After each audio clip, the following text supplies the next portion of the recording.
Hello guys, welcome to my welcome to my channel channel Utkarsh Utkarsh educator मैं educator, मैं उत्कर्ष उत्कर्ष गोस्वामी। गोस्वामी। मेरे channel मेरे पे चैनल आपका पे आपका स्वागत स्वागत करता हूँ। करता हूँ। आज मैं आज आपके लिए मैं आपके लाया लिए लाया हूँ हूँ इम्पोर्टेंट इम्पोर्टेंट एमसीक्यूज जो एमसीक्यूज, कि जो कि आरआरबी आरआरबी टेक्नीशियन और टेक्नीशियन और एएलपी एएलपी एग्जाम जो कि एग्जाम जो कि 2024 में 2024 होने में वाला होने है वाला है, उसके उसके पर्सपेक्टिव से पर्सपेक्टिव से कुछ कुछ इम्पोर्टेंट इम्पोर्टेंट एमसीक्यूज कुछ एमसीक्यूज, कुछ इम्पोर्टेंट इम्पोर्टेंट क्वेश्चन आज हम क्वेश्चंस आज करने हम वाले करने हैं वाले हैं फिजिक्स के। फिजिक्स के। ओके, ओके, आपको पता आपको है पता है जनरल जनरल साइंस का साइंस का टेक्नीशियन टेक्नीशियन एग्जाम एग्जाम में में आरआरबी आरआरबी टेक्नीशियन और टेक्नीशियन और एएलपी एएलपी एग्जाम्स में एग्जाम्स बहुत में ज़्यादा बहुत ज़्यादा वेटेज है, वेटेज बहुत है, बड़ा बहुत बड़ा वेटेज है। वेटेज है, खासतौर पे खासतौर पे टेक्नीशियन की टेक्नीशियन की वैकेंसी में वैकेंसी में। जनरल जनरल साइंस साइंस से से बहुत ज़्यादा बहुत ज़्यादा क्वेश्चंस वाले आने वाले हैं, और और जनरल साइंस जनरल में साइंस आपकी में आपकी फिजिक्स फिजिक्स, केमिस्ट्री केमिस्ट्री और और आपकी आपकी बायोलॉजी बायोलॉजी आती है। आते हैं। ओके, ओके, तो ये तो ये तीनों तीनों सेक्टर्स हम सेक्टर्स देखने हम वाले देखने हैं। वाले तीनों हैं। तीनों सेक्टर्स के कुछ सेक्टर्स के कुछ इंपॉर्टेंट इंपॉर्टेंट क्वेश्चंस आज हम क्वेश्चंस आज हम करेंगे अच्छी करेंगे तरह अच्छी से। तरह से। तो तो उस पर उस आप पे अच्छी आप तरह अच्छी से तरह से फोकस फोकस रहिए। रहिए। आज हम आज हम बहुत ही शानदार तरीके से कुछ इंपॉर्टेंट एमसीक्यूज देखेंगे। ठीक है, एकदम बेसिक नॉलेज के क्वेश्चन ही मैं आपको बताऊंगा पहले तो आज।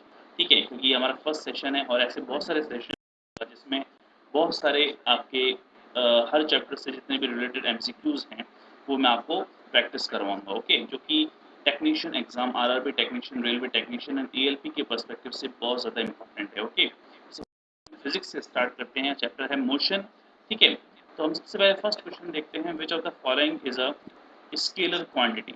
इनमें से स्केलर क्वांटिटी कौन सी है वो आपको बताना है। तो देखिए, स्केलर और वेक्टर दो तरह की क्वांटिटी होती हैं। वेक्टर वो क्वांटिटीज होती हैं, आपने पढ़ रखा होगा 9th क्लास में या 11th क्लास में। ठीक है, कि वेक्टर वो क्वांटिटीज होती हैं जिनमें डायरेक्शन के साथ साथ मैग्नीट्यूड और डायरेक्शन दोनों की जरूरत होती है। मैग्नीट्यूड और डायरेक्शन दोनों की जरूरत होती है, वो वेक्टर क्वांटिटीज होती है। यानी मैग्नीट्यूड के साथ साथ, परिमाण के साथ साथ जिसमें दिशा की भी जरूरत होती है, मैग्नीट्यूड के साथ साथ जिसमें डायरेक्शन की भी जरूरत होती है, वो वेक्टर होती है। और स्केलर जिसमें सिर्फ मैग्नीट्यूड से काम चल जाता है, परिमाण से काम चल जाता है, वो आपकी क्या कहलाती है, स्केलर क्वांटिटीज कहलाती है। ठीक है, यानी कि आपकी अदिश राशियां कहलाती है। ठीक है, which of the scalar quantity ये आपको यहाँ पर बताना है। तो देखिए, सबसे पहले स्केलर क्वांटिटी की बात करें तो वेलोसिटी एक वेक्टर क्वांटिटी है कि वेलोसिटी में डायरेक्शन की जरूरत होती है, फोर्स में भी डायरेक्शन की जरूरत होती है, तो force is a vector quantity. Speed और एक्सेलरेशन, तो एक्सेलरेशन देखिए वेलोसिटी बाय टाइम ही होता है, चेंज इन वेलोसिटी अपॉन में टाइम इज कॉल्ड एक्सेलरेशन। तो एक्सेलरेशन भी वेक्टर क्वांटिटी हुआ। स्पीड यहाँ पर चाल, सी ऑप्शन है ये करेक्ट हो जाएगा, ये एक स्केलर क्वांटिटी है। ठीक है, ये वेक्टर नहीं है, जो कि डिस्टेंस अपॉन में टाइम होता है स्पीड का form. If an object moves with constant speed in a circular path, its acceleration is, यदि कोई वस्तु वृत्ताकार पथ पर स्थिर गति से चलती है, उसका त्वरण है। स्थिर गति से कांस्टेंट स्पीड से चलने वाली कोई भी वस्तु हो, कोई भी ऑब्जेक्ट हो, का त्वरण यानी उसका एक्सेलरेशन हमेशा जीरो होता है, because rate of change in velocity zero होती है। वहाँ पर वेलोसिटी में कोई चेंज ही नहीं हुआ तो एक्सेलरेशन होगा ही नहीं। एक्सेलरेशन स्पीड का बढ़ना, पहले 10 से चल रहा था, अब 20 से चलने लगा। ठीक है, और डी एक्सेलरेशन यानी रिटार्डेशन जिसे कहते हैं, उसका क्या मतलब होता है, स्पीड का घटना। ठीक है, स्पीड का घटना क्या कहलाता है, डी एक्सेलरेशन कहलाता है। ये आपको याद रखना, जैसे आप बोर्ड पे भी देख सकते हैं। जैसे फॉर एग्जांपल एक्सेलरेशन जो होता है हमारा, एक्सेलरेशन ए जो है आपका, वो क्या होता है बेटा, v minus you by T होता है, यानी चेंज इन वेलोसिटी अपॉन में टाइम। v होती है फाइनल वेलोसिटी, u होती है इनिशियल वेलोसिटी, और टाइम का हम डिवाइड कर देते हैं। ठीक है, अगर नेगेटिव आता है, जैसे फॉर एग्जांपल पहले स्पीड 10 थी, पहले स्पीड मान लेते 20 थी, बाद में 10 हो गई। ठीक है, घट गई, और टाइम मान लो 1 सेकंड का ही लगा, तो -10 आंसर आएगा। -10 metre per second square, 10 metre per second square इसका आंसर होगा। ठीक है, यानी कि अगर स्पीड नेगेटिव होती है, अगर एक्सेलरेशन नेगेटिव होता है, स्पीड डिक्रीज हो रही है, वेलोसिटी डिक्रीज हो रही है, तो यहाँ जो एक्सेलरेशन आया ये रिटार्डेशन कहलाएगा। ये क्या कहलाएगा, रिटार्डेशन। नेगेटिव एक्सेलरेशन आपका रिटार्डेशन कहलाता है। हाँ, अगर वेलोसिटी बढ़ रही है, इंक्रीमेंट आ रहा है, वेलोसिटी इंक्रीज हो रही है, तो वो एक्सेलरेशन है, वो ऑब्जेक्ट एक्सेलरेटेड हुआ, यानी उसमें त्वरण आ गया, त्वरित हुआ। ठीक है, इसमें मंदन आया, इसमें कमी आई है, वेलोसिटी घट गई है, 20 से 10 हो गई है, तो फाइनल माइनस इनिशियल अपॉन में टाइम मान लो 1 सेकंड का है, तो -10 इसका आंसर आएगा मीटर पर सेकंड स्क्वायर में। ये रिटार्डेशन कहलाएगा। ठीक है, तो ये आपको याद रखना, इस चीज आपको पता होना चाहिए कि एक्सेलरेशन क्या होता है, डी रिटार्डेशन क्या होता है। तो स्पीड यहाँ पर अगर कांस्टेंट है, वेलोसिटी अगर कांस्टेंट है, तो एक्सेलरेशन होगा ही नहीं, तो जीरो इसका आंसर हो जाएगा, सी ऑप्शन करेक्ट हो जाएगा। ठीक है, यानी चेंज इन वेलोसिटी यहाँ पर हुआ ही नहीं, तो जीरो इसका correct answer. Slope of velocity time graph, velocity time graph का जो स्लोप होता है वो क्या देता है ये आपको बताना है। तो देखिए वेलोसिटी टाइम ग्राफ अगर अपन बनाते हैं, वेलोसिटी टाइम ग्राफ का जो स्लोप है ये आपका वीटी ग्राफ है, ये मान लेते हैं आपका, ये मैंने वीटी ग्राफ बना दिया, ये वेलोसिटी है ये टाइम है, ठीक है, वीटी ग्राफ है आपका ये। तो वीटी ग्राफ का जो स्लोप है, स्लोप का मतलब होता है अगर अपन y एक्सिस को x एक्सिस से डिवाइड कर दें, y एक्सिस वाले को x एक्सिस वाले से डिवाइड कर दें, जैसे फॉर एग्जांपल ये पूरी आपकी y एक्सिस है और ये नीचे वाली पूरी x एक्सिस है, इसमें क्या आ रहा है, टाइम आ रहा है, वो change in time, x axis आपकी चेंज इन टाइम को बता रही है और y एक्सिस आपकी चेंज इन वेलोसिटी को बता रही है। तो y एक्सिस का कंपोनेंट और x एक्सिस के कंपोनेंट को डिवाइड कर देते हैं तो ये स्लोप कहलाता है। ये क्या कहलाता है, स्लोप कहलाता है। तो y एक्सिस में कौन है बेटा, आपका वेलोसिटी है, और x एक्सिस में कौन है, टाइम है। तो वेलोसिटी में टाइम क्या होता है बेटा, एक्सेलरेशन होता है। क्या होता है, एक्सेलरेशन होता है। तो ध्यान रखना vt ग्राफ का स्लोप हमेशा एक्सेलरेशन देगा, vt ग्राफ का स्लोप क्या देगा, एक्सेलरेशन देगा। अगर यहाँ पर मान लेते xt ग्राफ होता, st ग्राफ, s मतलब डिस्प्लेसमेंट, s मतलब क्या होता है बेटा, डिस्प्लेसमेंट टाइम ग्राफ होता। अगर ये डिस्प्लेसमेंट टाइम ग्राफ होता तो डिस्प्लेसमेंट टाइम ग्राफ का जो स्लोप है यानी कि डेल्टा एस अपॉन में डेल्टा टी, ये बेटा आपको वेलोसिटी दे रहा था। ये क्या दे रहा था, वेलोसिटी दे रहा था। डिस्प्लेसमेंट अपॉन में टाइम इज कॉल्ड वेलोसिटी। तो ध्यान रखना बेटा, एस टी ग्राफ का स्लोप वेलोसिटी देता है, वी टी ग्राफ का स्लोप एक्सेलरेशन देता है। ठीक है, स्लोप ऑफ वी ग्राफ वो आपको क्या देगा, एक्सेलरेशन देगा। Slope of we T graph क्या देगा, एक्सेलरेशन। लिख लेना इस चीज को, स्लोप जो होता है किसका, वी टी ग्राफ का, ये एक्सेलरेशन देता है, और स्लोप जो होता है डिस्प्लेसमेंट टाइम ग्राफ का, ये आपको वेलोसिटी देता है। ठीक है, ये चीज़ आपको याद होनी चाहिए। पर आपका जो ऑप्शन करेक्ट बता रहा है यहाँ पर, स्लोप एस टी ग्राफ की बात हो रही थी यहाँ पर। तो एस टी ग्राफ की अगर अपन बात करें, अगर अपन एस टी ग्राफ को देखें तो S T sorry we T graph को यहाँ ध्यान से देखें तो वी टी ग्राफ का जो स्लोप है ये आपको एक्सेलरेशन ही देगा। ये ऑप्शन यहाँ पर करेक्ट हो जाएगा। Which of the following equations represent uniform accelerated motion? तो देखिए कौन सी इक्वेशन, तो देखो v equal u plus A T S equal to ut plus half A T square, V square equal to u square plus 2as, ये सारी की सारी correct हैं।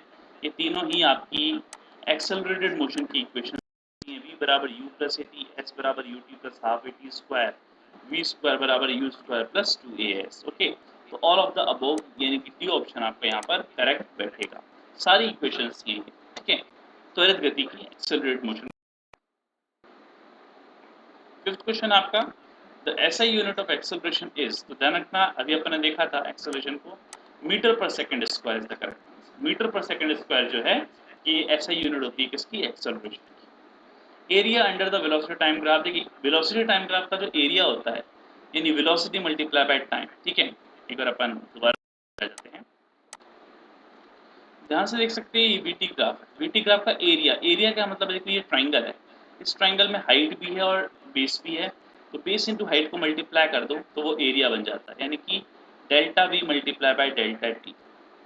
वेलोसिटी मल्टीप्लाई बाय टाइम, ये क्या होता है, वेलोसिटी को अगर अपन टाइम से मल्टीप्लाई करते हैं तो ये इसके बराबर होता है डिस्प्लेसमेंट के बराबर होता है। ध्यान रखिए इसके बराबर होता है डिस्प्लेसमेंट के बराबर होता है। ठीक है, वेलोसिटी मल्टीप्लाई बाय टाइम ये हमेशा डिस्प्लेसमेंट के बराबर होगा, क्योंकि डिस्प्लेसमेंट अपॉन में time is called velocity. So velocity multiply by time is equals to displacement, ये चीज़ आपको याद रखनी है। तो वीटी ग्राफ का जो एरिया है, वीटी ग्राफ का जो एरिया है ये आपको डिस्प्लेसमेंट देगा। ये क्या देगा, डिस्प्लेसमेंट देगा।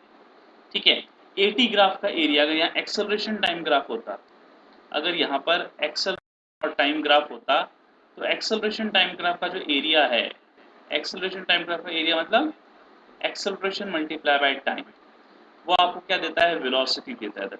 यानी कि एटी ग्राफ का वेलोसिटी देता है और वीटी ग्राफ का एरिया डिस्प्लेसमेंट देता है, ये आपको पता होना चाहिए। ठीक है, सो इसका कौन सा ऑप्शन करेक्ट हो जाएगा, इसका ऑप्शन करेक्ट हो जाएगा डिस्प्लेसमेंट, बी ऑप्शन करेक्ट हो जाएगा। The area under velocity time graph आपको डिस्प्लेसमेंट देता है, विस्थापन देता है, स्थानांतरण गलत लिखा है यहाँ पर, विस्थापन है इसका सही जो हिंदी ट्रांसलेशन है। 7th क्वेश्चन आता है the motion of the tip of second clock. किसी भी क्लॉक की जो सेकंड हैंड होती है वो कैसी गति करती है, तो सभी पता है यहाँ पर सर्कुलर मोशन होती है। जो आपकी सेकंड की सुई होती है वो सर्कुलर मोशन करती है घड़ी में, तो ये ऑप्शन करेक्ट हो जाएगा इसका। 8th क्वेश्चन पे आते हैं an object moving along a circular path with constant speed has. देखो कांस्टेंट स्पीड आते ही जीरो एक्सेलरेशन पे क्लिक कर देना है, ठीक है। यानी जब कांस्टेंट होती है या वेलोसिटी कांस्टेंट है तो एक्सेलरेशन होता ही नहीं है, zero acceleration is the correct answer. 9th है the motion of a child swinging on a swing is an example of. झूले पे झूलता हुआ जो बच्चा होता है, देखिए पीरियोडिक मोशन कर रहा है, एक तरह से ऑक्सिलेशन है, ये ऑक्सिलेशन पीरियोडिक्स ही होते हैं, ऑक्सिलेटरी मोशन होती है। जब भी बच्चा झूले पे झूलता है तो एक तरह की ऑक्सिलेटरी मोशन हमेशा पीरियोडिक होती है, तो ए इज द करेक्ट आंसर। आवर्ती गति पीरियोडिक मोशन करता है। If a car 10th question में आते हैं, if a car moves with constant velocity, तो कांस्टेंट वेलोसिटी आता है तो एक्सेलरेशन जीरो होगा, मैंने आपको बता दिया था। तो ए ऑप्शन यहाँ पर करेक्ट हो जाएगा, बिल्कुल करेक्ट ऑप्शन ए होगा, बिकॉज स्पीड कांस्टेंट है, वेलोसिटी कांस्टेंट है, तो एक्सेलरेशन तो जीरो ही होगा क्योंकि चेंज इन वेलोसिटी जीरो हो जाएगा। वेग में परिवर्तन ही जीरो है तो त्वरण तो जीरो होगा ही, क्योंकि त्वरण क्या होता है, वेग में परिवर्तन अपॉन में समय, तो वेग में परिवर्तन यानी वेलोसिटी में जो चेंज है वो जीरो है, तो एक्सेलरेशन भी जीरो रहेगा।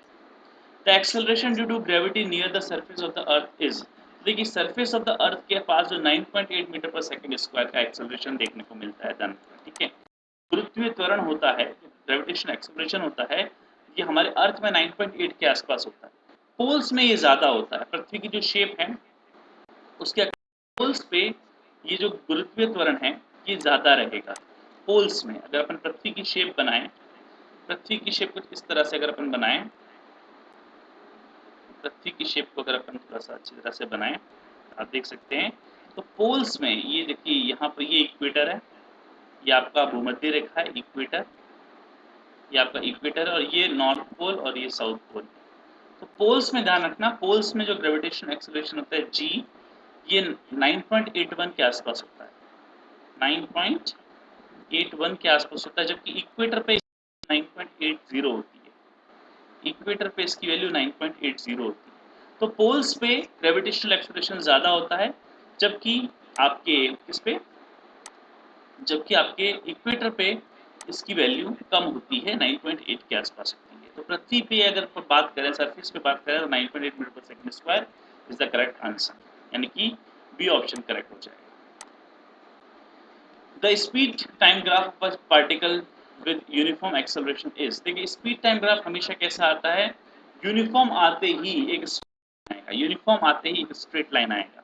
जब भी पार्टिकल यूनिफॉर्म मोशन करता है तो यूनिफॉर्म मोशन में जो एसटी ग्राफ होता है वो स्ट्रेट जाता है, एकदम सीधा जाता है। ग्राफ्स के बारे में आपको आगे के लेक्चर में बताएंगे। देखिए एसटी ग्राफ है, ये एसटी ग्राफ है, अगर एकदम स्ट्रेट जा रहा है ग्राफ ऐसे, यानी उसकी स्पीड जो है, इस डिस्प्लेसमेंट और टाइम का जो रेशियो है वो कांस्टेंट है, तो ये यूनिफॉर्म मोशन को दिखाता है।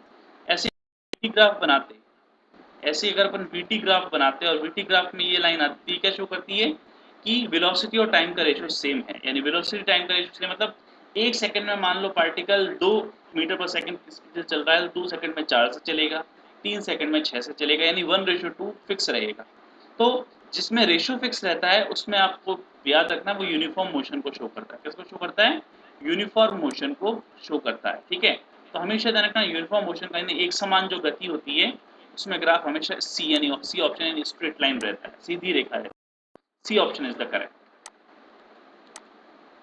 The acceleration of an object with uniform velocity is. आपको पता ही है यूनिफॉर्म आते ही एक समान वेग से चल रहा है, इसमें वेग में परिवर्तन ही नहीं है, वेलोसिटी में चेंज ही नहीं है, तो एक्सेलरेशन जीरो होगा। ऐसे क्वेश्चन देखो बहुत बार आ चुके हैं। 14 नंबर क्वेश्चन एक न्यूमेरिकल है। 10 मीटर पर सेकंड की गति से चलने वाला एक कार चालक ब्रेक लगाता है तो 20 आराम है, तो मंदता निकालनी है, मंदता मतलब रिटार्डेशन निकालना है।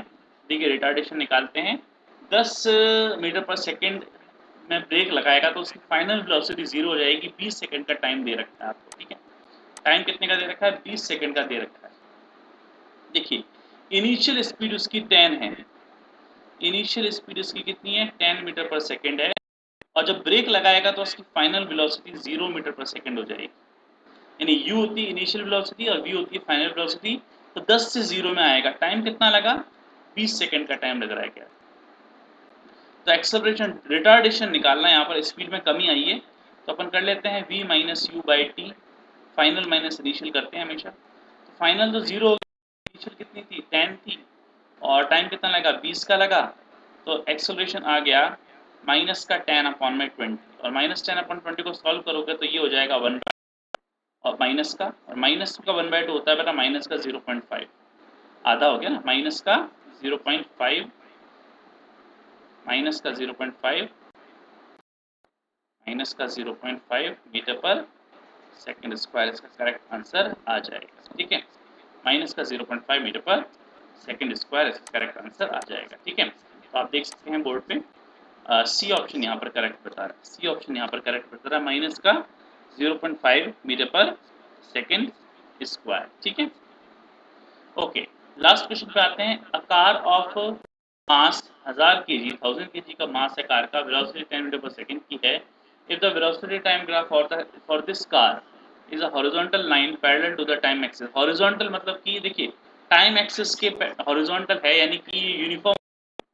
देखिए टाइम एक्सिस के कौन सा ग्राफ है, velocity time graph. Velocity time graph अगर हॉरिजॉन्टल आता है ना इस तरह से, ये वीटी ग्राफ है आपका, वीटी ग्राफ है, वेलोसिटी टाइम ग्राफ है, अगर वो इस तरह से हॉरिजॉन्टल आ रहा है और टाइम एक्सिस के पैरेलल आ रही है, तो ये क्या शो कर रहा है कि वेलोसिटी में चेंज हुआ ही नहीं है। ठीक है, यानी ये जीरो एक्सेलरेशन को बता रहा है। क्या बता रहा है बेटा, ये जीरो एक्सेलरेशन, जीरो है। पार्टिकल हर टाइम पे एक ही पोजीशन पे है, एक ही वेलोसिटी पे है। मान लो अगर इसकी वेलोसिटी 10 है तो ये हर समय में 10 मीटर पर सेकंड से चल रहा है। इसका मतलब इसके वेग में कोई परिवर्तन नहीं हुआ है, इसकी वेलोसिटी में कोई चेंज नहीं हुआ है। तो ये पूछ रहा है कि भाई आपको क्या निकालना है इसमें, इसमें आपको निकालना है then the velocity of the car at 25 second. देखो अगर कार का से कोई मतलब नहीं है, वेलोसिटी 10 से पहले चल रहा था, और अगर ग्राफ इस तरह का है, एकदम पैरेलल ग्राफ है, हॉरिजॉन्टल जो कि टाइम एक्सिस होती है उससे एकदम पैरेलल आ रही है, हॉरिजॉन्टल लाइन आ रही है, इसका मतलब अगर 0 सेकंड पे पार्टिकल की वेलोसिटी 10 थी, तो 25 सेकंड के बाद, मान लो ये 25 सेकंड है, तो 25 सेकंड के बाद भी रहने वाली है। इसका मतलब वेलोसिटी में कोई चेंज होगा ही नहीं, यानी कि पार्टिकल की वेलोसिटी 10 ही रहेगी। सी ऑप्शन यहाँ पर करेक्ट होगा। हॉरिजॉन्टल ग्राफ हमेशा यूनिफॉर्म मोशन को शो करता है, यानी कि कांस्टेंट वेलोसिटी से मोशन। जब भी कोई भी ग्राफ में स्ट्रेट लाइन दिखाई दे ना, वो हमेशा यूनिफॉर्म मोशन को शो कर रही है, यानी वेलोसिटी में कोई चेंज नहीं हो रहा है। ठीक है, तो ये 15 क्वेश्चन आज अपन ने किए अच्छी तरह से, होप कि आपको समझ में आए होंगे। इस तरह की और भी सीरीज़ में लेके आऊँगा, बहुत सारे क्वेश्चंस की सीरीज़ लेके आऊँगा। ठीक है, तो इस जो वीडियो को आप ज़्यादा से ज़्यादा शेयर करें लोगों को, अपने स्टूडेंट्स अपने फ्रेंड्स को जोड़ें, और जितना ज़्यादा आप सपोर्ट दिखाएंगे इस वीडियो के साथ और मेरे चैनल के साथ, उतना ही अच्छा कंटेंट और उतने अच्छे आपके लिए क्वेश्चंस में लेके आता रहूँगा। और आगे भी बहुत सारे क्वेश्चंस में लेके आऊँगा, फिजिक्स के, केमिस्ट्री के एंड बायोलॉजी के। सो मेरे चैनल के साथ आप बने रहिए। चैनल का नेम है उत्कर्ष एजुकेटर। वीडियो को लाइक करें, चैनल को सब्सक्राइब करें और शेयर भी करें। Thanks for watching and have a good day.